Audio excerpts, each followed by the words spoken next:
Aceh'deki Müslümanlardan bir mektup geldi. Aceh'deki Müslümanların yükü omuzlarındadır. Tarihte kaç kere Osmanlı toprağı olmak için başvurmuşlar lakin hilafet kabul etmemiş. Niçin kabul edilmemişler hünkârım? Osmanlı'nın Sebelum aku melanjutkan lebih jauh dari video ini, mungkin sebagian kalian masih bingung apa maksud video tersebut. Untuk itu, aku akan menampilkan beberapa situs sejarah yang ada di Aceh, mulai dari perjalananku dari sini sampai seperti apa Aceh di masa sekarang. Çok şükür oraya gönderdiğimiz askerler ve Aceh halkı teslim olmaz. Ne yazmışlar okuyunuz. Untuk itu, mari kita lihat seperti apa Aceh di masa sekarang dan situs sejarah Aceh itu apa aja sih? Ayo, check it out.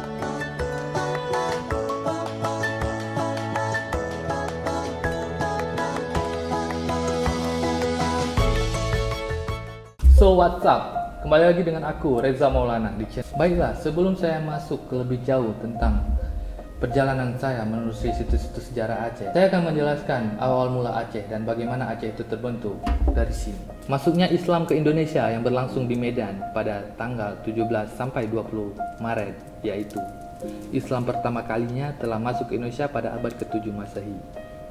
Daerah yang pertama kali didatangi oleh Islam pesisir Sumatera, adapun kerajaan Islam yang pertama adalah di Pasai. Masuknya Islam ke Aceh, ada yang mengatakan dari India, ada yang mengatakan dari Persia, dan ada yang mengatakan dari Arab, dengan jalur yang digunakan melalui perdagangan, dakwah, perkawinan, pendidikan, kesenian, dan bentuk agama Islam itu sendiri. Perjalanan pertama dimulai dari Taman Sari Gunungan. Baru-baru ini aku dan temanku berkunjung ke Taman Sari Gunungan. Ya, tempatnya memang lumayan bagus, lumayan tertata, dan masih rapi. Hari ini aku lagi bersama temanku Srika, kita sedang berada di Gunungan. Jadi ceritanya Gunungan ini adalah tempat bersejarah yang dulunya Sultan Iskandar Muda itu suka dengan seorang ratu Bayongan ya. Bisa jadi ratu itu udah dianggap dia sebagai permaisuri. Jadi saking jatuh cinta dia menuruti apa permintaan si ratu sampai dibangunlah Taman Sari Gunungan ini. Jadi ini sangat luas. Pada dasarnya Taman Sari ini merupakan salah satu taman yang dibuat oleh Sultan Iskandar Muda untuk seorang putri boyongan. Putri boyongan ini adalah putri yang sangat cantik, akhlaknya sangat baik. Jadi kita sedang melakukan perjalanan. Dulu Taman Sari Gunungan ini menyatu dengan Pintu Kop, tapi tidak berpisah. Jadi karena saat itu juga pada konflik, jadi Belanda mengambil alih kerajaan Aceh. Jadi Taman Sari juga sempat dikendalikan oleh Belanda. Dan singkatnya, gunungan ini masih diabadikan sampai sekarang. Mulai dari penataan tempatnya yang luar biasa bagus, sampai warnanya sudah dibersihkan menjadi putih, jadi identik dengan warna-warna kerajaan permaisuri, warna-warna indah, warna-warna baru. Perjalanan selanjutnya kami lanjutkan ke Pintu Kop. Tidak peduli berapa sulitnya kami menggali sejarah di Aceh, tapi yang terpenting bagaimana kami bisa mendapatkan ide-ide untuk menjadi inspirasi bagi masyarakat Aceh. Pintu Kop berada di Kelurahan Sukaramai, Kecamatan Baitur Rahman, Kota Banda Aceh. Tempat ini adalah sejarah Aceh zaman dulu, dibangun pada pemerintahan Sultan Iskandar Muda. Selain itu, tempat ini juga adalah pintu penghubung antara istana serta Taman Putropang.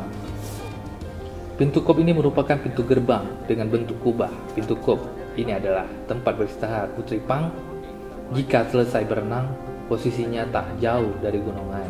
Nah, di sanalah dayang-dayang membersihkan rambut permaisuri. Selain itu, di sana juga ada sebuah kolam yang dipakai permaisuri untuk mandi bunga. Baiklah, jadi sejarah Pintu Kop itu sebenarnya teman-teman, pada saat itu seorang Putri Pang atau Putri Boyongan yang selaku istrinya Sultan Iskandar Muda sedang melakukan pemandian air panas, dan dia beristirahat di tengah-tengah Pintu Kop atau di tengah-tengah pintu gerbang itu sambil datang dayang-dayang mengipaskannya, dan saat itu dia sedang mandi Pintu Kop. Jadi singkatnya itu adalah termasuk bagian dari situs sejarah Islam di Aceh. Bagaimana seorang permaisuri menjadi landasan penting untuk Aceh terbangun.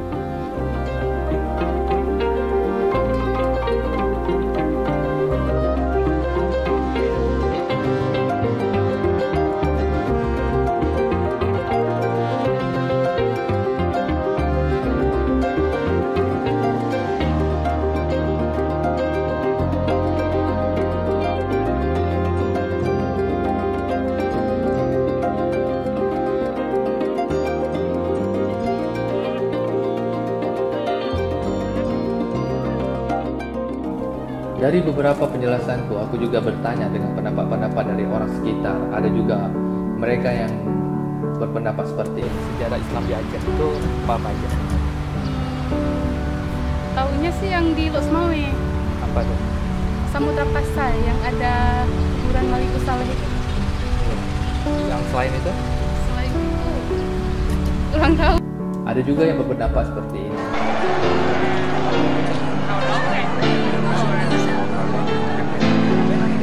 Ja, smiskat niska už mršovac, spejo!